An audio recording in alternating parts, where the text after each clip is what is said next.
welcome everyone to our webinar.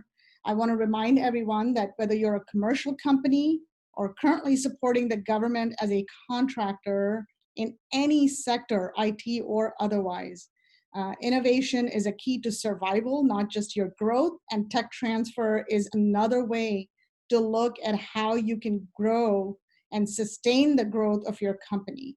As my capacity as a CEO of ProposalHelper, we work with over 300 small businesses, and the most frequent question that C-suite executives ask is not whether they want to innovate, it's how do you innovate? Where should we get started? What other avenues are there other than starting from scratch? So tech transfer is something that we'd like to bring forth and open your eyes and minds to this. It's been around for a very long time, but in my opinion, very underutilized by small businesses. The large businesses know how to leverage this this resource that's available to them, but small businesses need to up their game and get into it.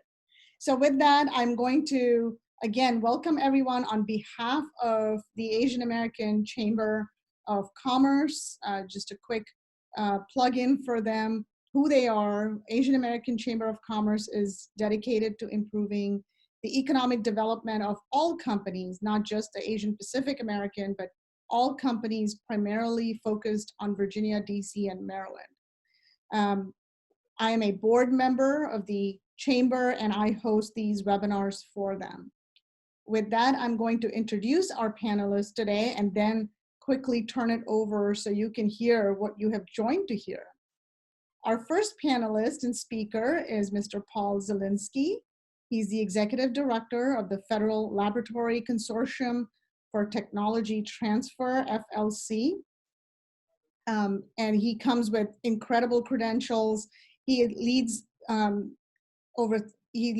provides quality support to over 300 federal agencies, laboratories, and research centers to accomplish their joint mission to foster commercialization, best practices, and accelerate federal technologies out of the labs and into the marketplace. Most recently, Paul served as the Director of Technology Partnerships Office at the National Institute of Standards and Technology, NIST, where he led their tech transfer activities. He also led the interagency technology transfer policy issues, including serving in various leadership positions for numerous other organizations. He has worked at the EPA and the Department of Energy. And when he starts and begins to talk, I'm sure he'll have a lot more to share with us. Our next speaker is Mr. Joseph Gordon.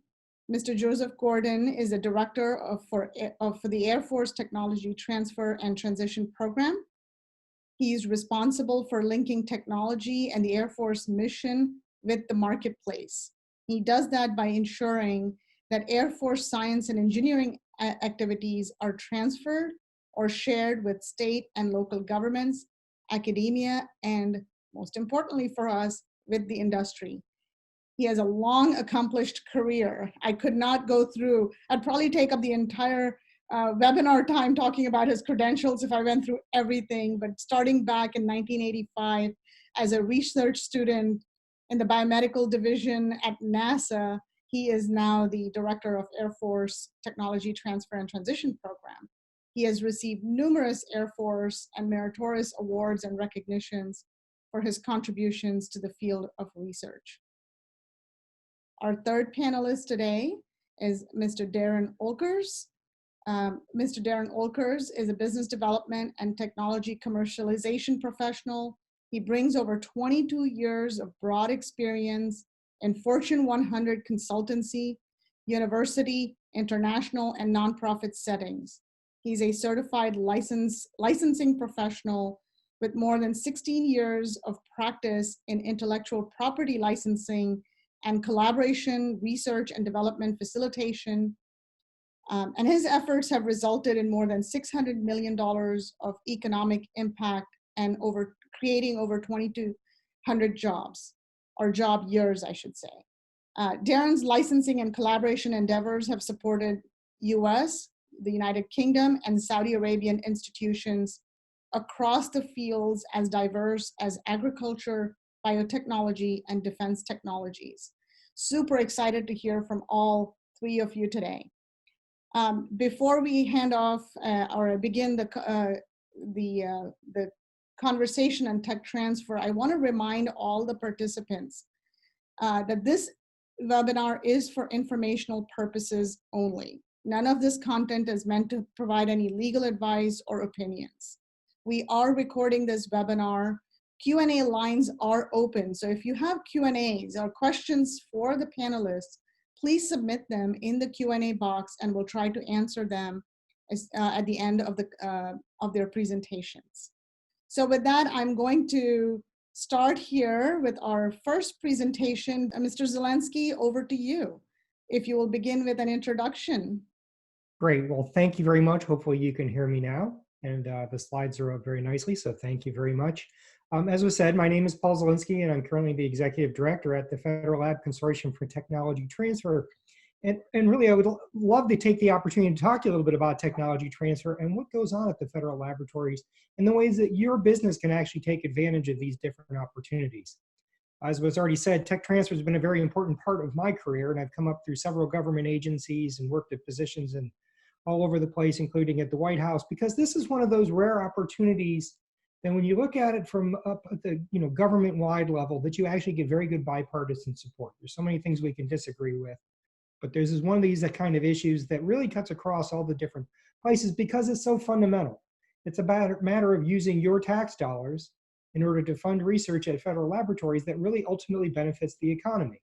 And so how do you best make use of those different tax dollars in order to really pump up the economy, get those things out? And really, when you get down to it, it's a big part of the mission of federal laboratories to actually work with businesses, to work with you in order to make these technologies available. So of course, and I think there's a couple little pop-ups on this thing, but what is the Federal Lab Consortium? So this is an organization that has been around for some time now. We actually started way back in 1974, and then were formally put in place by Congress in 1986. But the idea behind the Federal Laboratory Consortium is actually very simple. We have over 300 federal laboratories in the federal government that cut across multiple agencies. And we want to actually work together because when you look at it from your perspective, coming into government, government can look rather overwhelming. Where do I go? How do I find something? We try to make that a bit easier. So we actually focus on a couple major, what we call our pillars. We both want to promote technology transfer, basically let people know it exists, make sure that people understand the benefits, educate people within the laboratories for how you actually conduct technology transfer. So we're one of the sources where you actually get basic knowledge of how you function, and then also facilitate those transactions. How do you work with the government? How do you work with laboratories? Now, we don't actually do the technology transfer process. That's not actually part of our mission. Our job is actually to help you, to connect you with the folks at the laboratories that are going to do that. And you'll hear more from, for example, Joe working directly at a laboratory about how that occurs. So when you really think about research and development from the federal government, there's one real basic overriding thing, and that's the mission. Right now, we spend roughly in the neighborhood of $50 billion annually of your tax dollars on research and development at federal laboratories. Now, overall, there's about $150 billion that's spent. But when you look at what's done in the laboratories themselves, that's really about $50 billion in rough terms, give or take $1 billion, right? But the idea here is that they're all based on a mission. They are trying to accomplish these missions, and you're very familiar with these things. We have our military. You'll hear from Joe from the Air Force. There's health and human services, so things like NIH. We're all going through this pandemic. It's the greatest way to understand what's going on. Every time a politician stands up and says, we need a vaccine, we need more equipment, we need ways to address this current pandemic, that is, in fact, technology transfer in action. We need to have research conducted in our laboratories that's going to make its way to a company that's going to make it available to you as an American citizen, as the public. These things don't get provided by the government. They actually get paid for by the government, but a company creates these things. So really in any field of research you can think about, between anything from NASA and sending people into space to alternative energy sources from the Department of Energy, all of these things require research that goes on in the laboratory to find a partner, because those are the people that are going to actually make, distribute, and sell those products, including products that the government's going to buy. And if you really think about things like that, really we don't make stuff. We're not the competition to private industry here in the United States. The government funds research, yes. We buy stuff, yes. We're a consumer in some cases, particularly something like the Defense Department. But by and large, we don't make things. So those things require a company to make them, even if we're going to buy them. So, you think about anything down to like a uniform, even for the military, they procure those things. They go out and they buy them. Well, the research that's done in those laboratories then has to make it to a company. Then it gets bought back. In a lot of agencies, the mission isn't really so much buying things directly, but it's actually just making sure that the resources make it out into the marketplace. I just was mentioning the things that we're going through right now with COVID. NIH isn't necessarily providing those things, but they do want to make sure that they're available. So a company will have to take something, that research, put it through, for example, an FDA trial, get it into the marketplace. They're going to sell those things. That's how it's available to you as a consumer or as a citizen. Okay, so how do we do this thing we call technology transfer? And if you could click, there's a couple things that'll pop up. There we go. So we do a lot of different types of activities. We do these things called cooperative research and development agreements, and you'll hear more about those things. They're very, very flexible agreements. In fact, they're super useful for a lot of different things. What's interesting about these types of agreements is they actually form a public-private partnership. Now, when you think about forming these public-private partnerships, it's really critical to consider the mission of the agency. That's what their interest is. So you're going to kind of walk along the same path together.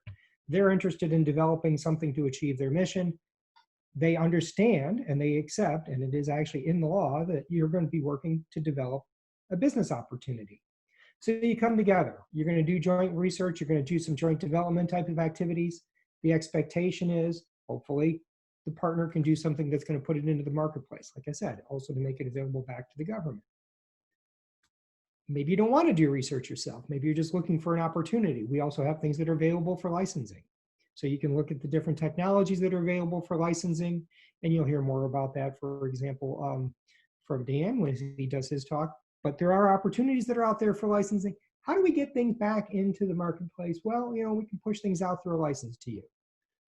We want to make sure that we're fair. We want to make sure that we're moving towards progress. Our goal from the federal side is actually what's called practical application. We want to make sure that somebody's using it. We also have a lot of facilities that are available for use, believe it or not. I know we have fences around our facility, but actually access isn't as hard as it might sound. We have unique laboratories, we have unique facilities, we have unique equipment. We actually can form partnerships for you to come on and use that equipment. You can search, and I'll talk about in a moment, you can find out what kind of things are available. Technical assistance and consulting. We actually have many, 100,000 scientists and engineers available at all these laboratories. You can actually access them, and in many cases, it doesn't even require much of a formal agreement, but that's still a way that we can transfer technology. We want to help your business, but hopefully we can help you grow. Okay, so we actually have a couple things that we offer on our website, and I would invite you to visit. As you can see on the website here, federallabs.org is our organization. We do have this tool we call FLC Business. We're actually in the process of doing some updates to it right at the moment. So hopefully we'll actually make an even better search engine within the next couple weeks, to be honest with you. It should be rolling out. But we want to make these things as available. There are, as we call it, our toolkit. But you can search on this website across agency technologies because we want to make sure that they're discoverable, what are those things that are available for licensing. We want to make sure that we have things up there about what our laboratories are, where are they located, how do you find out who can I partner with. So this is actually a unique piece of information about who you can partner with. And again, there's some more information about facilities and equipment that might be available at those laboratories that can help your business. I think it's important to remember sometimes that the opportunity that you're looking for may not be at the place that you're thinking right off the top of your head. As was introduced at the beginning, I came from a place, the National Institute of Standards and Technology. Their mission is called metrology. They do measurement science. Well, okay, great. What does that mean? Well, if you're working in, for example, healthcare, that might not be the first thing you think about. But when you get down to it, if you think about a place like NIH, yes, they're doing healthcare, but maybe that's not your specific need. You're doing similar things. Maybe what you need is a specific measurement. Maybe you go to a place like NIST, for example, to find that.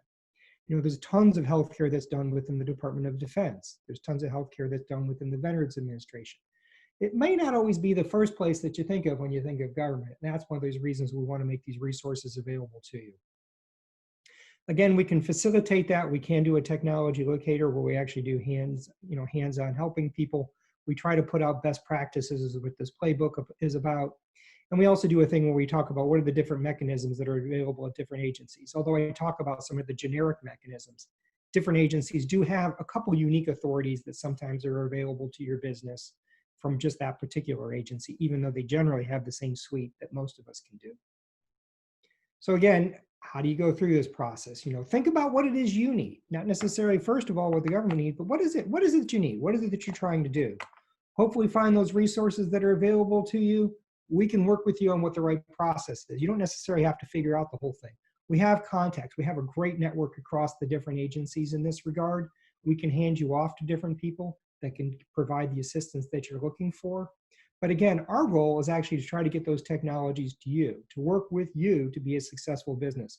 We want you to be very successful. That's what our different technology transfer tools are really oriented towards doing. And that is our mission, along with your mission, is to be, basically put things in the economy, create jobs, create growth, create economic development. Now, I'd be remiss if I didn't put up this slide quickly. So if you could just go ahead and click that, then it'll come up with these other pieces. So when you think about technology transfer, generally this is not where money goes out. So everyone knows that the government spends lots of money.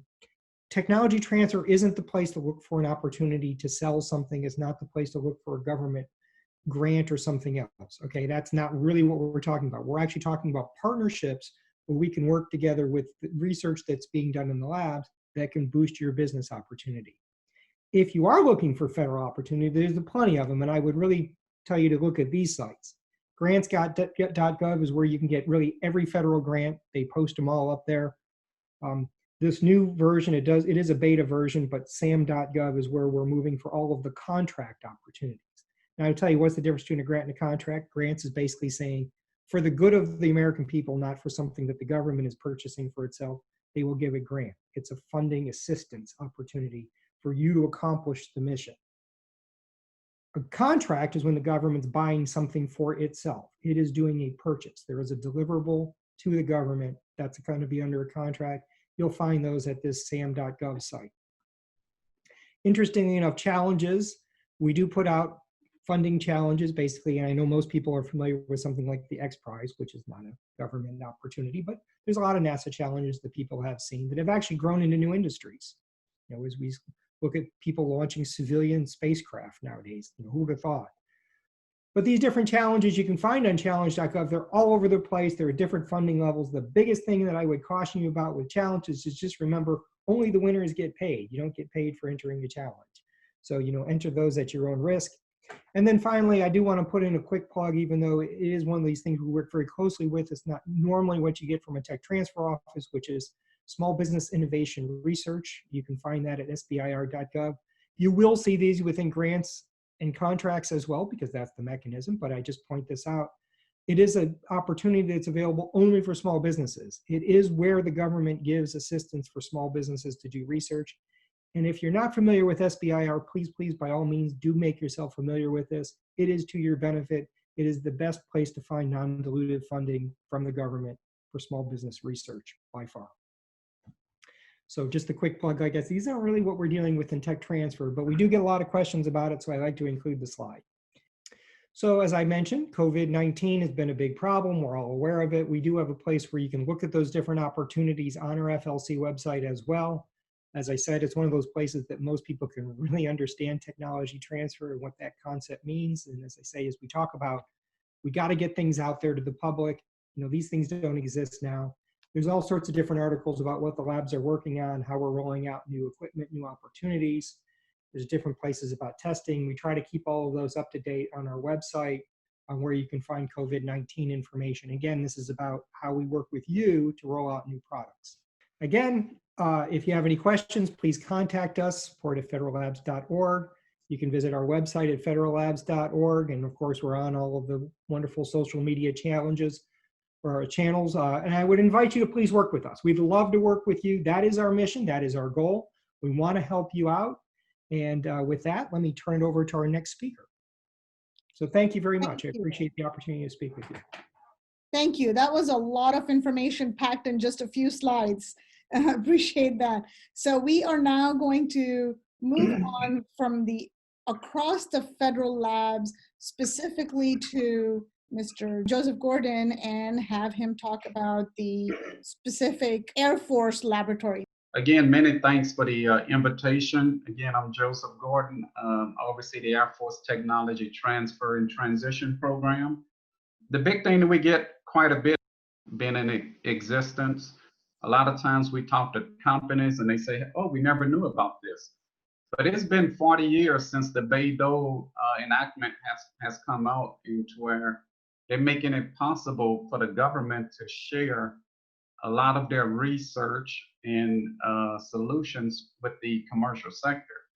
And so I'm going to cover that and let you know all of the ways that you can work with us.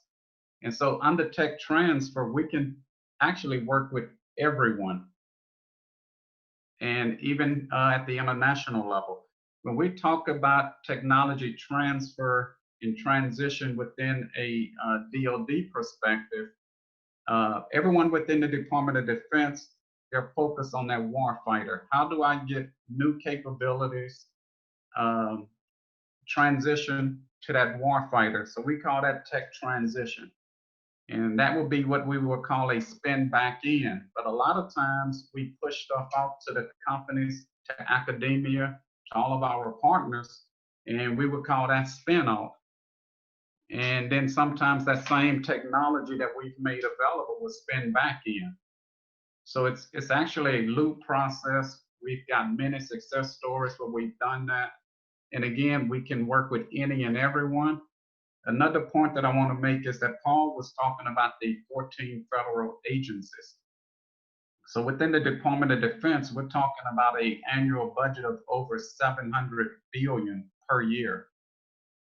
And so within that piece, we're talking about Air Force, Army, Navy, Marines.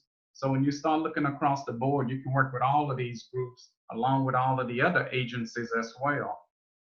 And when we're working on similar research projects, a lot of us are collaborating with NASA, certain colleges and universities, certain companies. So it becomes like one big happy family. And again, there's just so much money here in ways to do business with the government.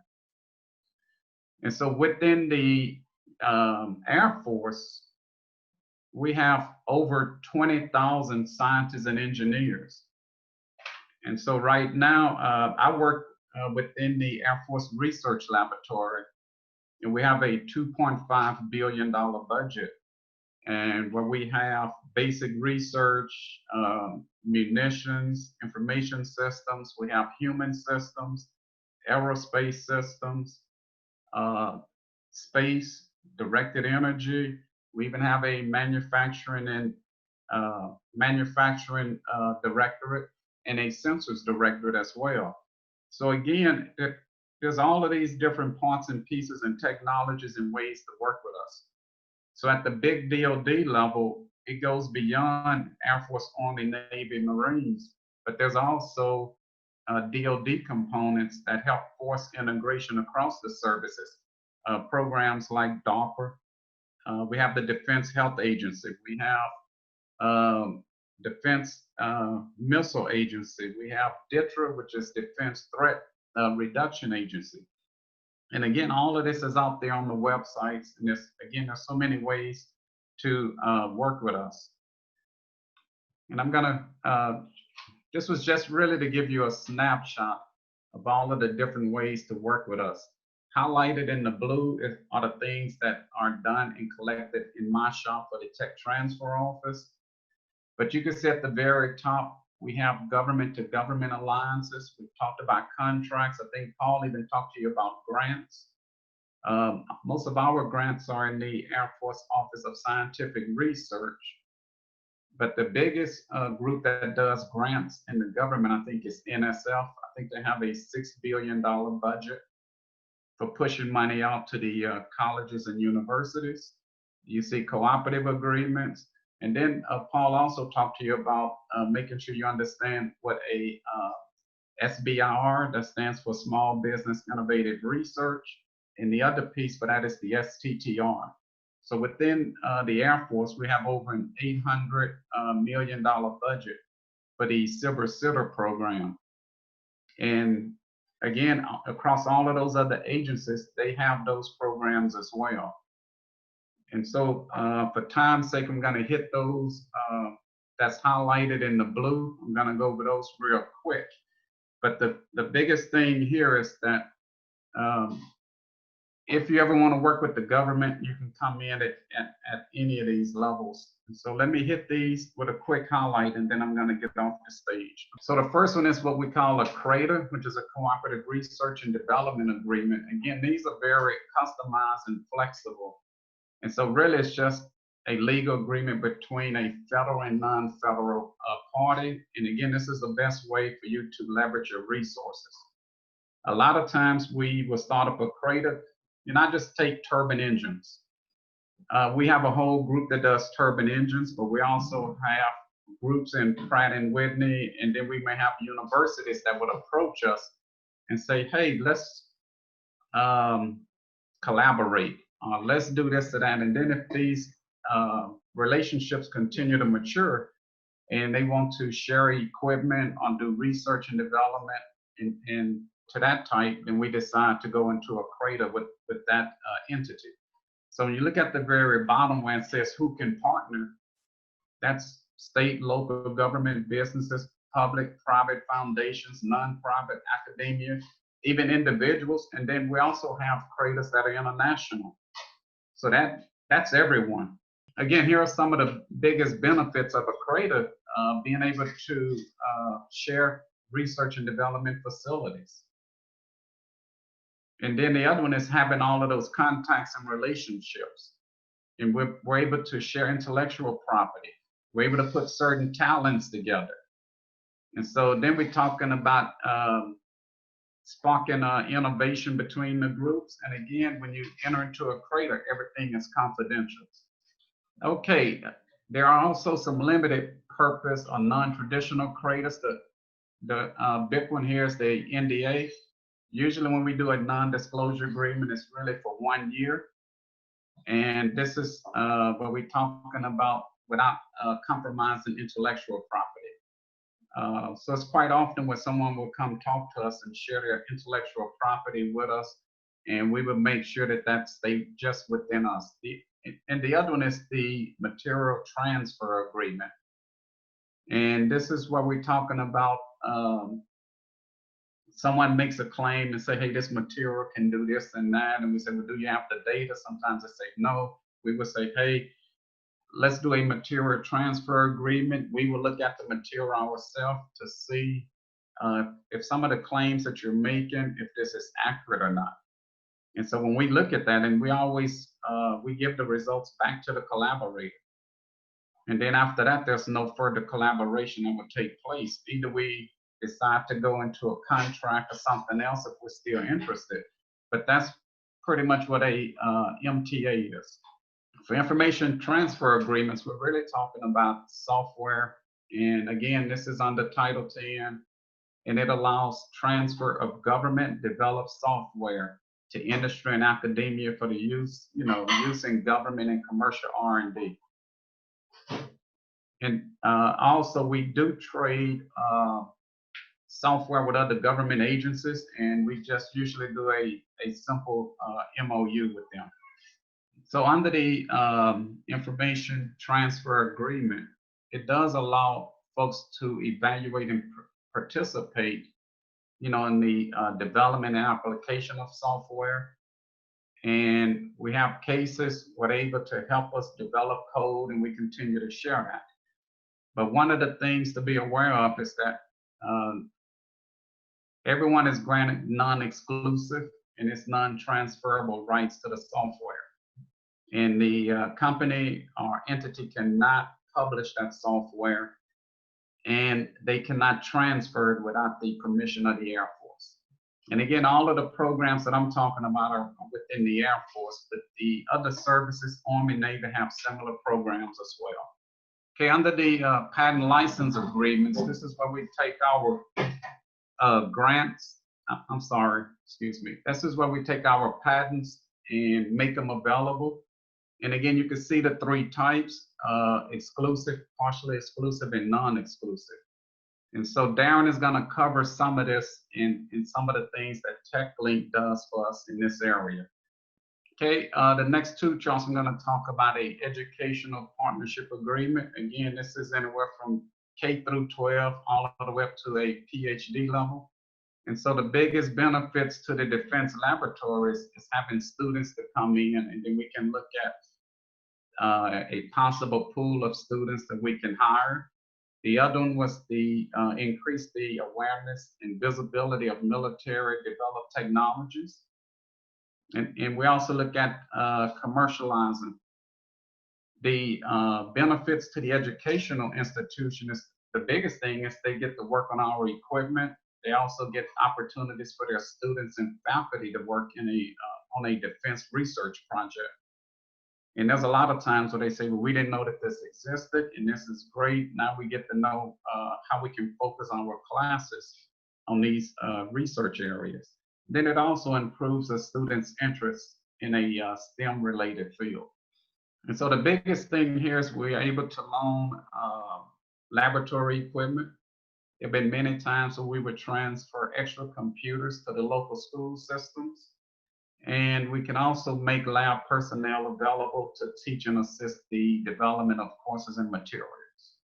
Okay, commercial test agreement is where we make available the government equipment and materials to a person or entity.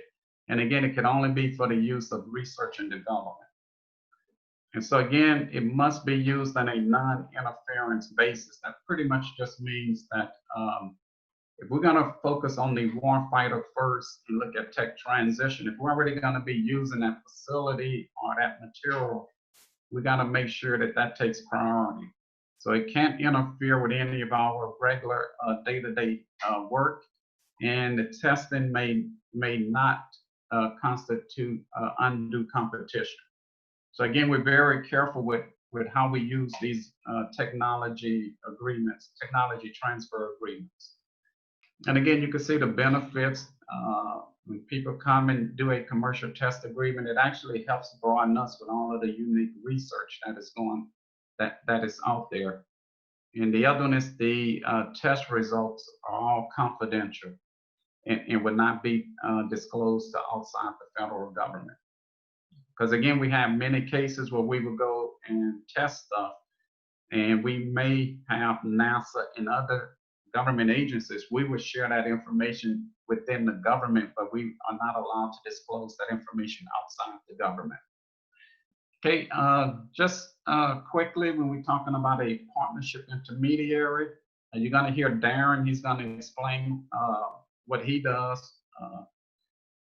We have the Title 15 and Title 15 authorities, but a partnership intermediary are an agency or state or local government.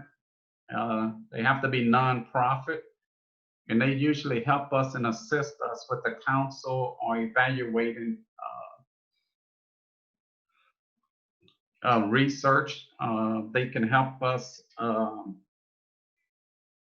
evaluate or look at other institutions. So they're pretty much a intermediary, and they would help us. And that's what Darren is going to be going over of all of the stuff that TECHLINK does for us. And so right now we have 2 DoD level partnership intermediaries, and TECHLINK just happens to be one of them. And he will go into all of the parts and pieces of what they do for us on the patent license agreements. And again, when we're talking about a partnership intermediary, they usually identify potential research partners and licenses for us. They can increase access to a variety of businesses. And they're pretty good at providing the industry perspective on the DoD technologies. And so when Darren is talking, you'll see quite a bit of this, because again, TECHLINK helps us with all of these areas. They have been instrumental in helping us with quite a few market assessments as well. And they do provide a good translation between DoD and industry. Again, here are all of the links. We do have a phone number that you can call, but again, I have Miss Abby Boggs on the line. She's my expert on all of my technology transfer agreements. So you can email either one of us, and we will be happy to answer any of your questions, point you in the right direction. But again, we have many examples where using those technology transfer vehicles has led to government contracts. And so again, hopefully this gives you a big snapshot of what tech transfer is. And again, thanks for the invitation. And this is the end of my presentation. Thank you so much. Again, I know not enough time to discuss every slide in the depth that you'd like to go, but this is tremendously beneficial. And I hope it has introduced folks to, at least at a high level, what the Air Force offers. I'm now going to switch over to Ms. Darren Olkers with TECHLINK. And this is where, the burning question of all this information is great, but how do we actually work with you? Mr. Olkers, the platform is now yours. Thank you, Rena. I will do my best to pull together the information that we've seen here. And I bring this up largely to show you the godforsaken hellscape in which I have been forced to survive the COVID crisis. I work at TECHLINK. As Joe said, we are a partnership intermediary. In fact, the original partnership intermediary started with the Department of Defense in 1999 and entered into a PR arrangement with the VA in December of 2018. We're co-located. We're actually part of Montana State University up here in Bozeman, Montana. So that's where I am coming from today. As Joe mentioned, there's a wide array of activities that a partnership intermediary can perform for a federal laboratory. TECHLINK's niche is primarily in licensing, out-licensing technologies from the federal government. So we're looking for partners. We are going through all of the intellectual property that's coming out of DoD research laboratories, trying to figure out which ones have the most commercial potential, identify people in industry, entities in industry that might be interested in licensing and commercializing those technologies, get them the information they need, bring that back to the laboratories, and then work hand in hand with the lab and the private sector entities, the partners, to reach the glorious win-win agreement. Simply put, TECHLINK is a facilitator for licensing and collaboration.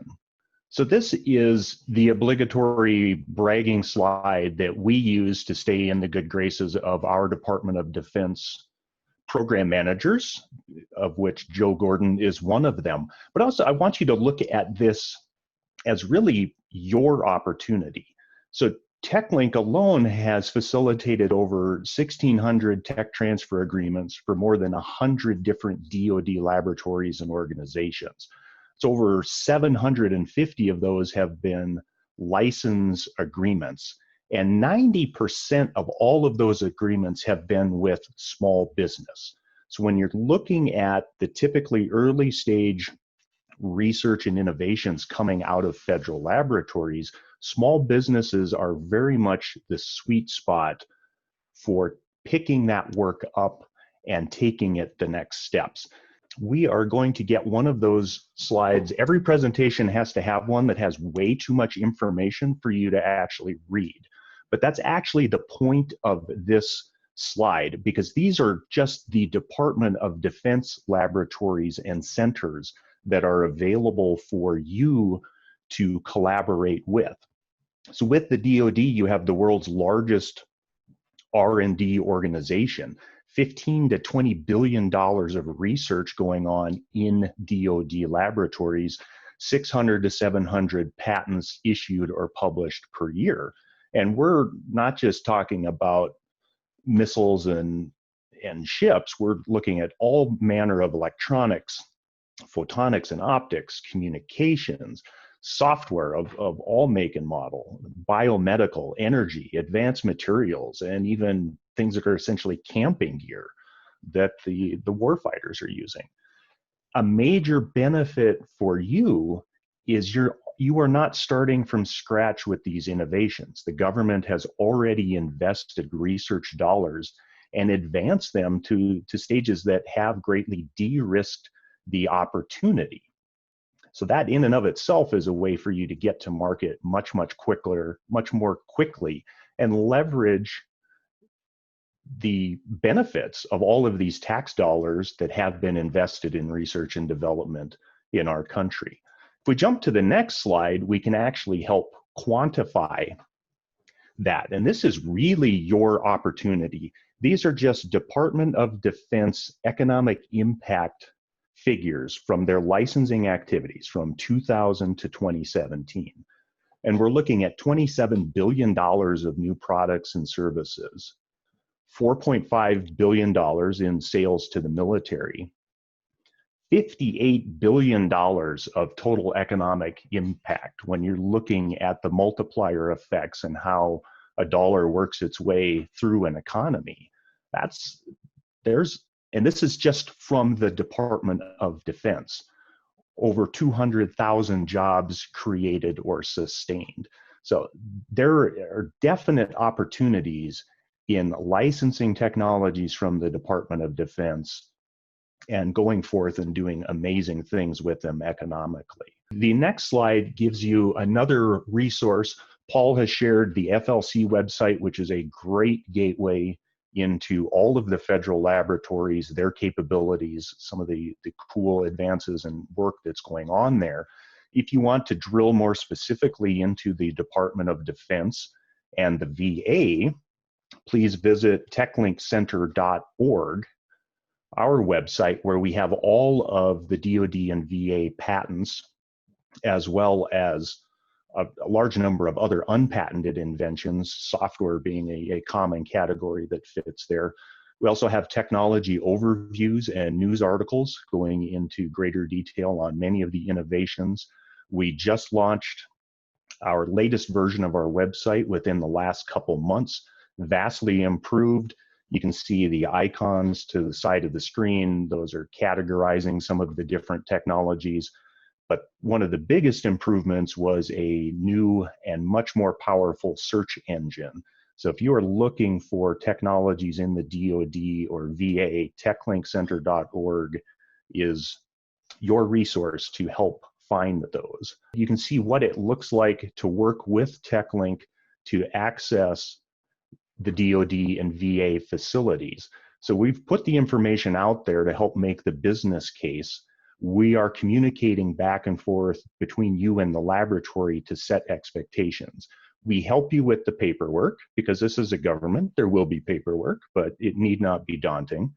We can help with setting the financial terms. What is this going to cost? What compensation is tied to that? And through it all, we're a neutral party and sounding board that, best of all, is already paid for. There's no cost to the labs. There's no cost to you. We're not taking a financial cut on the deal. We are incentivized to get to yes. Working with federal laboratories is mostly similar to what you would find working with private industry and universities, especially in terms of licensing and collaboration. Some of the contract language would literally take an act of Congress to change. So there are certain parts that you simply cannot negotiate, but those are few and far between. They're not challenges that you need to really concern yourself with. Certain clauses look scary, like march-in rights, and especially if you're licensing from the Department of Defense, who literally has soldiers. But again, these are put in for very extreme circumstances. And the reality is many of these clauses that might jump out and really cause your legal team to freak out have never been used or have rarely been used. It brings us to licensing and government use rights. Now, licensing is separate from federal procurement. A license applies to non-federal sales. The government reserves the right to contract to whomever they wish for products based on government patents. So license is not a freeway to government sales.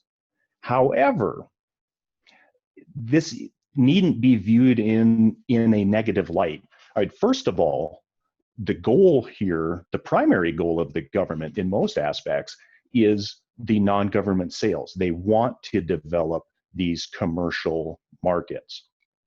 However, as Paul and Joe have noted, government needs the private sector to manufacture items for procurement. So while anyone can respond to an RFP put out by the government, you can leverage technology transfer with federal laboratories to put yourself in a better position for procurement. One of my favorite examples is a very simple BedNet technology. Basically looks like a very low profile one-person tent. A company licensed this from the US Army. The Army wanted to procure this broadly, and it was open to basically any company to manufacture that product. But what the company that licensed this did was improve on the Army's technology. They built basically a rainfly over the top. They kept in communication with the Army. The Army was familiar with their development. They were able to test it. And in that situation, this company was able to get procurement on its improved BedNet because it had the rights to the improvement in addition to the underlying Army technology. And they built a nice little commercial market on the side as well. So there are these opportunities to leverage government resources and build on the innovations that come from the government to give yourself commercial opportunities as well as strategically position yourself for potential government procurement as well. Basically, TECHLINK is your resource for DoD and VA partnerships and licensing. I really want you to realize that the federal laboratories are fertile ground for innovations. There's some amazing collaboration opportunities out there. And you can work strategically with federal laboratories to enhance the well-being of your companies, not only for commercial purposes, but also for government sales. I'll leave you with my contact information and return it back to Rena. Thank you so much. Wow, tons of information. I hope the participants are finding this useful. So I'm going to ask all panelists to unmute and now take some questions that have come in. One of the questions is, how will the FLC work with us? How does the FLC work with companies? So I'll have Mr. Zelansky, you answer that question. Sure. So it's a great question because it sort of gets down to a little bit of how all of these things work together, if you will. So the FLC's primary purpose is to try to get you in touch with the tech transfer office. The FLC members really make up all of the different organizations, so we can help you navigate that system. To be honest with you, though, in the end, what you really want to do is get in the hands of someone like Darren, who's going to help you connect with someone like Joe, and we want to make sure we all work together in order to make that happen. Our goal is to help you, which is sort of the goal of everybody that we have on the panel here, and how we can interoperate together in order to make that happen. Because you are our customer in terms of trying to make sure that the labs can work with you and that we all basically work together on this mission. We can help you find a lab, we can help you find technologies, we can do all of those things to try to get you to the right people in order to make you successful in what you're trying to accomplish. Thank you. And I think a follow-up question to that is, how is FLC different from TECHLINK? Are they the same thing, two different organizations? What's the difference? Well, again, so there's different sort of levels, if we will. So the FLC is trying to look very broadly across all government agencies. I'll just speak quickly for TECHLINK. TECHLINK is representing specifically the Department of Defense, as well as the VA also works with TECHLINK. And then, of course, you know, as you heard from Joe, the Air Force is looking very specifically at what they're doing. So they're just basically layers of doing similar things because the government is a very, very large organization. Thank you for that. Another question, and I will have either one of the panelists take this. How do we market the technologies back to the government? What is that process?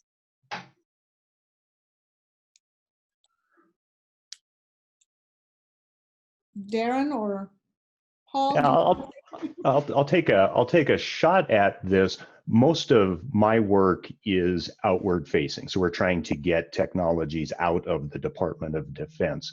But Joe was talking about the commercial test agreements, test service agreements. There's literally a dozen different names for these arrangements just in the Department of Defense. But there are opportunities for companies to go in and have their products tested at DoD laboratories. It could be to meet mil-specs, physical specifications. It could be cyber security requirements. Bass fishing companies go in and have their boat hulls tested at the Carter Rock tow tank. It's a half-mile long. It's calibrated to adjust for the curvature of the earth. There's some just amazing test facilities that are available. Now, it varies from laboratory to laboratory, but some of these labs have very close ties to programs that are actually procuring technologies. So they can use these test mechanisms as a form of technology scouting. This is not necessarily a very direct path, but you have these opportunities through technology transfer to get your products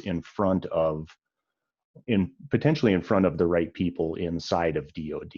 So it's not necessarily the cleanest mechanism for spinning in. There are other programs, and actually Joe would have a better feel for some of the things the Air Force and the DoD are doing that focus on the spin-in side, and it's kind of a different side of technology transfer, bordering into other realms of DoD activity. Yeah, Darren. Let me take that, because I think that's what Paul was hitting on earlier, where he said make sure that you look at the Cyber program as well.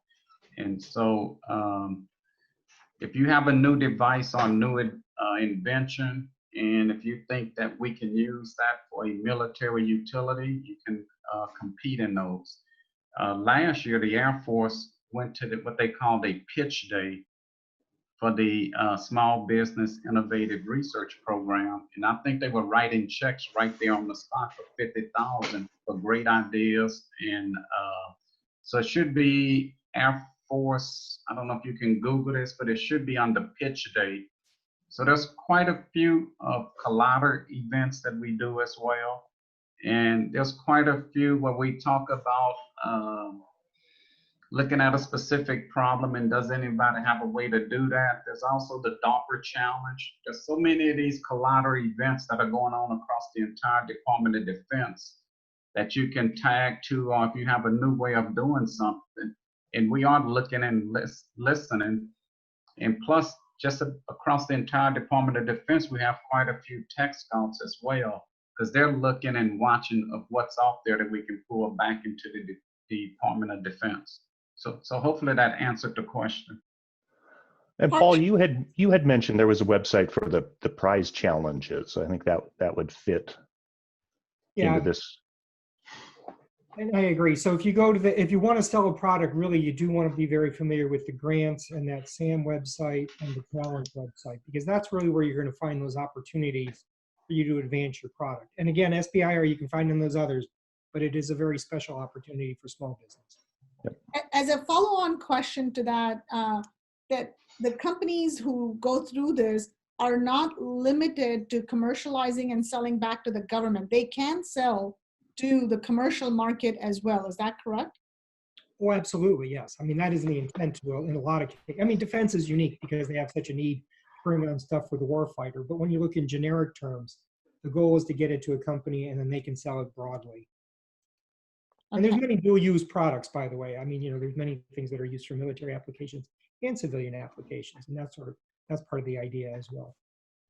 Right. We have another good question that has come in, and in the interest of time, I think this would be a hopefully one after this. But this one says, how does it matter where we are located? Are there classes or a process that a business has to go through? Where do they get started?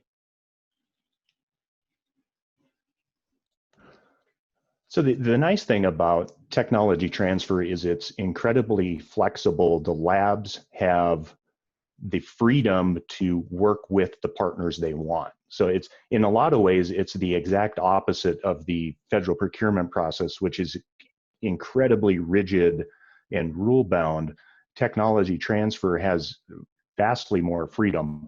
I think just the fact that I'm operating nationally out of Bozeman, Montana helps speak to the fact that you can be located anywhere and still work with federal laboratories. So it's more about you having something that is of interest to the laboratory and or the lab having something that is of interest to you. There aren't typically any registration requirements. They may be looking for a DUNS number or something along those lines, depending on the type of collaboration that you're working on.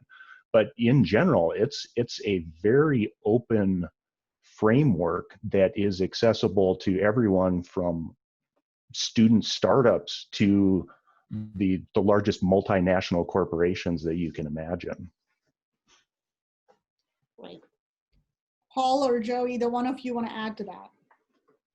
I think Darren covered that very, very well. I think that is the fact. I mean, we're very open, more than people think. All right, and the last question that, in the interest of time, that I'm going to ask that has come in is cost and timelines. How much on a, you know, I know this can vary depending on what the company chooses to work on, but typically, what sort of investment does a company need to plan for when they get started with this process, and how long does it take from selection to commercialization? Are there any metrics around that? It's the first question that typically gets asked when I'm working with the company, and the simple answer is it all depends, and it really does. There are technologies where labs have put a price up and say, here's the upfront payment, the royalty rate, and the annual minimum if you want to license this, and we can move forward. But again, this is a collaboration process, so there is back and forth, and it really is about finding that mutually beneficial ground between what you have or want and what the lab has and that you want. So it really depends on what you're trying to do. The cure for cancer is a completely different set of financial terms and timelines as opposed to the BedNet that I referenced. So it really does depend on what you are trying to do, what markets you're trying to access, what research you want to do at or with a federal laboratory. So there's no fixed answer there, but the best way to look at it is it scales depending on what you're asking and the size of the opportunity. All right. Paul, Joe? Yeah, I can add to that too. I wanted to add to what Darren said because he's right on point. It depends, and a lot of the tech transfer agreements that I talked about, a subject matter expert to subject matter expert, we've seen a lot of win-wins in that area where two scientists have a common interest. It has to be a win-win for both sides or it's not worth doing it. And so that's the other thing that you have to look at. Working with us, we have to have common interest in going the right direction. And if you're doing that, that's going to save time and money for your company. And you would have access to equipment. You can have access to other scientists, and we could share, intellectual property. So you have all of these things to where you can share. And we're talking about a big time savings as far as time and money. So I would look at it that way, but it has to be a common interest for both parties or both entities.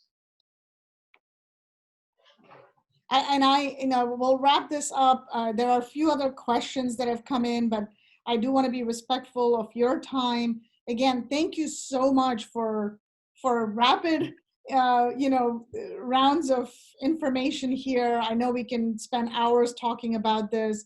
All your contact informations are in the slides that we will share with all participants through this recording. So please, we encourage participants to reach out to all the speakers. They have provided their contact information, and we hope that they will take advantage of tech transfer as a different way to innovate and grow their company. I thank you all again on behalf of the Asian American Chamber of Commerce and our GovCon committee for spending time with us. Thank you all. I would like to take this opportunity to thank all the contracting committee members for their dedication and support to make AACC government contracting webinar series possible.